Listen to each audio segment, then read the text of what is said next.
Imagine a future where learning a new skill takes minutes, not months, where your personal AI is like a shield against misinformation and maybe even redefines what it means to live. Sound like science fiction? Well, today, we're doing a deep dive into exactly that future, looking through the visionary lens of Dr. Abhijit Chandra Roy. That's right. Today's deep dive is all about artificial general intelligence, AGI. We're exploring what it really is, how Dr. Abhijit thinks it's going to evolve, and honestly, its profound implications for us, for human existence.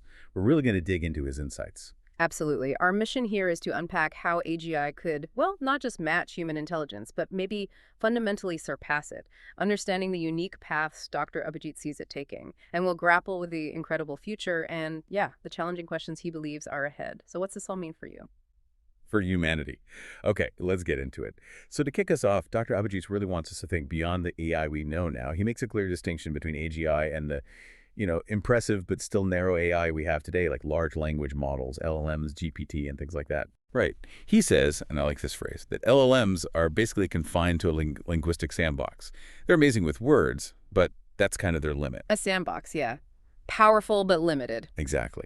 And that's where Dr. Abhijit's core definition of AGI comes in, and it's pretty crucial. For him, AGI is machine intelligence that can understand, learn, and autonomously apply knowledge across the whole range of human cognitive tasks. The whole range, like reasoning, planning. Yeah, reasoning, planning, problem solving, perception, language, creativity, the works. And crucially, it's not stuck in one domain. It could potentially exceed human ability across the board. It's a totally different thing. Okay, so it's not just theory for him. Dr. Abhijit states pretty clearly that AGI is possible, and his analysis suggests it could reach, what was the phrase, far better and more mature intelligence than humans. That's a bold statement. It really is a very high bar. And he helps us understand why he thinks that leap is possible and so significant. He explains that our intelligence, human intelligence, is deeply embodied and multidimensional. Embodied, meaning tied to our physical bodies. Exactly. Shaped by what he calls a symphony of senses: sight, sound, touch, taste, smell, balance, movement, even our emotional responses. Our thinking, he argues, is fundamentally experiential.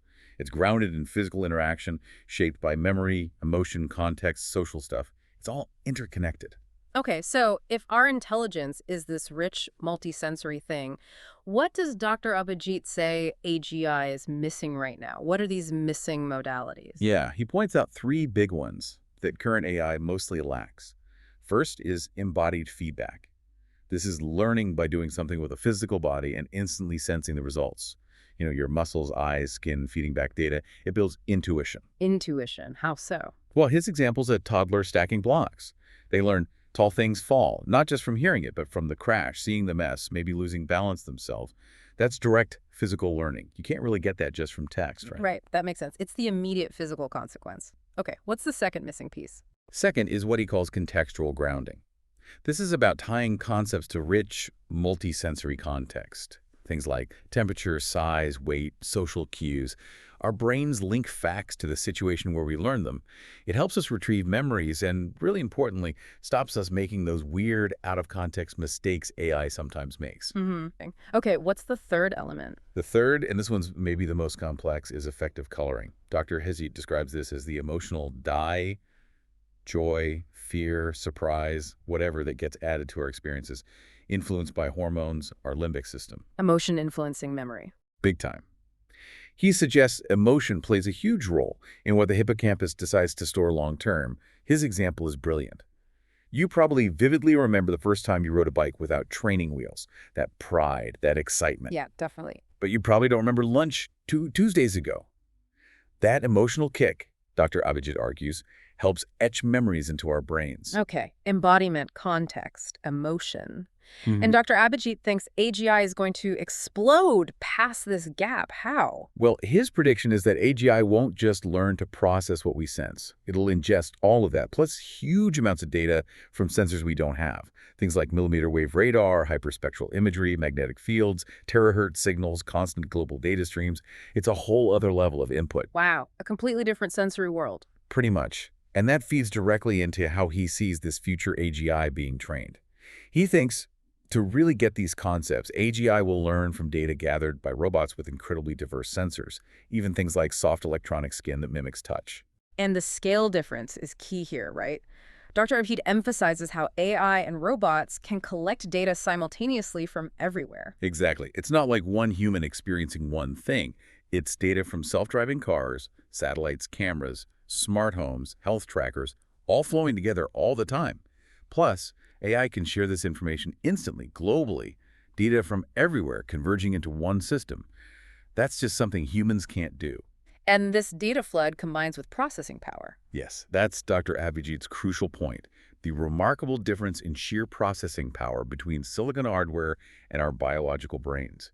He argues this power, combined with richer multimodal data, is why AGI won't just match us but surpass us. He has some specific comparisons, right, to really illustrate the gap. He does, and they're quite striking. Vision. Hmm. We see 390, 700 nanometers. Yeah. AGI could potentially see from UV way out to long-wave infrared with gigapixel resolution, real-time zoom. Unbelievable. What about sound? Our 20 hertz, 20 kilohertz range. Tiny compared to potential AGI hearing from infrasound way up to ultrasound with precise 3D audio mapping. That touch. Our sensitivity is around 2 kilopascals. He envisions robotic AGI with sensitivity below 1 pascal, mapping force vectors across surfaces with millimeter precision. Okay, this is getting wild. What else? Well, magnetic and electromagnetic fields. We Right. basically have zero direct sense for those. AGI could have nanotesla precise geomagnetometry, analyze the whole electromagnetic spectrum. In chemical sensing, our smell and taste versus on-chip mass spectrometry, detecting things at parts per trillion levels. So this dimensionality explosion, as he calls it, it's not just a bit better, it's exponentially more complex. Logarithmic, he says. Yeah. And when AGI processes this flood of high-dimensional data through massive neural networks, it builds world models with astonishing fidelity. That allows for incredibly precise reasoning, creativity that jumps across domains, adapting in real time to anything from exploring planets to guiding medical nanobots. Which brings us to the intelligence explosion idea. Right. Dr. PG posits that once AGI gets good enough to rewrite its own code, to design its own next-generation hardware, then we hit recursive self-improvement. Each version makes a smarter version, and the intelligence curve just shoots upwards, potentially way beyond what we can even imagine now. He tries to quantify that superiority too, doesn't he? Yeah, with some mind-bending numbers, Yeah. clock speed. Our neurons fire maybe 200 times a second. GPUs, already over 1 billion times a second. Wow. Parallelism. Our brain has maybe 100 billion neurons.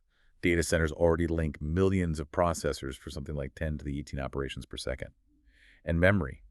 We juggle, 7 things in working memory? PC and AGI indexing exabytes, that's quintillions of bytes with millisecond recall. The scale is just vast. So if that's the potential trajectory, how do we fit in? Dr. Pajit doesn't see it as competition. No, that's a key part of his vision. He predicts we will not compete against superintelligence. We will co-evolve with it. He talks about a future of human-AGI symbiosis, a coming neural fusion. Neural fusion. What does that actually look like in the early stages, according to him? He outlines a few paths: bidirectional BCIs, brain-computer interfaces. Imagine streaming thoughts to a cloud AGI for analysis and getting instant expertise streamed back. Okay. Then, neural prosthetics. Maybe grafting a synthetic hippocampus onto your brain to boost your memory, and even digital twin consciousness, basically. Backups of your brain patterns running alongside AGI guardians, constantly updated. So it sounds like, yeah, it was straight out of science fiction. But Yeah. what's the goal? He calls it cognitive liberation. Pretty much. The idea is that rote learning could become obsolete. If you have high bandwidth neural interfaces connecting your brain directly to AI knowledge bases, Dr. Abhijit suggests you could achieve skills download in seconds. Download skills. Seriously. Like the Matrix. Kind of. He gives examples. A trainee surgeon getting the exact muscle memory for a tricky knot downloaded, cutting practice time from hundreds of hours to maybe an afternoon. Or a finance analyst instantly uploading complex accounting rules for perfect recall. That's incredibly powerful. But does that mean our own thinking skills might weaken if everything is downloaded or optimized? It's a valid question. Dr. Abhijit's focus seems to be on augmentation, freeing up our biological brains for higher-level thinking, creativity, judgment. The downloaded skill still needs to be applied, integrated, used wisely. It's about enhancing capability, not replacing thought itself, I think is the idea. Okay. And he also talks about personalized guardian AGIs. Yeah, these would be like always-on companions trained specifically on your personal data health, learning style, your ethics, your goals. What would they do? All sorts of things, according to Dr. Abhijit. Act as a real-time misinformation filter, checking news, flagging bias. Optimize your health using wearable data suggesting diet changes, sleep adjustments, maybe even spotting early signs of illness like atrial fibrillation way before you'd notice. And even sparking creativity, suggesting novel connections or ideas tailored to you. Crucially, he stresses the need for strong privacy measures, mentioning things like homomorphic encryption so the AI can work on your data without actually decrypting it, plus full user control over data. That privacy aspect is absolutely critical, but then he takes it even further, right, into redefining mortality. He does. This is probably the most profound implication he discusses. The idea that if we can reliably transfer our mind state to a different substrate, a non-biological one, then, in his words, death shifts from a binary event to a migration of the self. Mind uploading. How does he envision that process working? He actually outlines a potential three-stage workflow. Stage 1, continuously scanning your entire brain state while you're alive. Every connection, every chemical modulation, digitized. Okay, like a constant backup. Sort of, but leading to Stage 2, running a real-time digital twin of your brain in parallel. This Wow. twin is constantly corrected against your live brain activity until it's functionally identical, an indistinguishable replica. Wow. In stage 3. Stage 3, as Dr. Abhijit describes it. If or when your biological body fails, this perfected digital twin seamlessly assumes primary continuity. It carries on with all your memories, your personality, your goals intact. Your consciousness essentially migrates. Okay, my head is spinning slightly. The technical hurdles seem immense, but let's assume it's possible. The other implications. Dr. Abhijit addresses those too. The legal and ethical chaos. Oh yes, absolutely. He highlights huge issues like identity rights. What legal status does a post-biological person have? How does inheritance work? How do you ensure one mind, one vote if copies are possible? Right, massive questions. Then there's resource allocation. If lifespan depends on computing power and energy, how is that distributed fairly? He mentions rationing, fair use policies, even compute futures markets, where you might trade resources to extend your digital existence. So life itself becomes tied to economic resources in a whole new way. And the philosophical puzzles. Is the uploaded mind really you, or just a copy? What does continuity of consciousness mean then? How do concepts like consent and moral responsibility change? These become urgent policy debates. Are there safeguards discussed to prevent misuse? Definitely. Dr. Abhijit emphasizes the need for things like cryptographic proof of informed consent before uploading unchangeable audit logs, and critically, a secure kill switch controlled by the individual user. Trust and control are paramount. So this whole arc, does Dr. Abhijit offer any kind of timeline? I mean, this feels very far off. He provides what he calls a plausible, though definitely ambitious, timeline. He sees 2025-2030 bringing foundation AGIs with multimodal perception, maybe like mammals. Okay, relatively soon. Then 2030-2040. Yeah. Potentially human-level embodied AGI, the start of robust self-improvement, and widespread BCI pilots. So within the next couple of decades? Following that, 2040-2060, you're the first early neural synthetic fusions, major economic shifts because of AGI, and the first successful mind state transfers. And beyond that, into the next century. Dr. Abhijit speculates the 22nd century could see a mature symbiotic civilization. Post-scarcity energy, disease largely conquered, and maybe biology becoming optional. Optional biology. It's hard to wrap your head around. It really is. But Dr. Abhijit concludes his work with this really powerful message. He argues AGI won't just be another tool, it will be the next substrate of thought itself. By merging silicon's precision with biological intuition, he believes we're on the verge of a civilization that thinks on a galactic scale, feels through planetary sensor networks, and aims for possibilities we can't even conceive of yet. And his final message is a call to action. Yes, a call to shape this ascent with wisdom, compassion, and foresight. His hope is that the superintelligence we create becomes not our rival, but humanity's greatest collaborator. Wow, okay. So we've gone from defining AGI beyond today's chatbots to how Dr. Abhijit thinks it might be trained with senses we don't have. Through the intelligence explosion, the potential for human-AI fusion, cognitive liberation, and even, well, migrating consciousness. Exactly. The vision laid out by Dr. Abhijit Chandra Roy isn't one where humans become obsolete.